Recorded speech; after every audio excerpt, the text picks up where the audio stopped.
उसूल दीन कितने हैं? जवाब, उसूल दीन 5 हैं। सवाल, पहले और आखिरी नबी का नाम बताएं। जवाब, पहले नबी हजरत आदम अलैहिस्सलातु वस्सलाम और आखिरी नबी हजरत मोहम्मद सल्लल्लाहु अलैहि वसल्लम हैं। सवाल, जिब्राइल को खुदा कौन सा काम दिया है?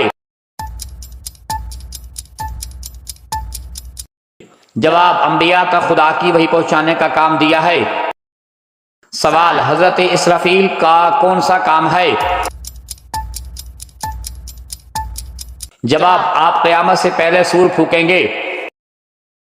सवाल, कुरान की एक हर्फ का सवाब क्या है? जवाब, एक हर्फ की 30 नेकियां हैं। पढ़ने की 10, सुनने की 10 और देखने की 10।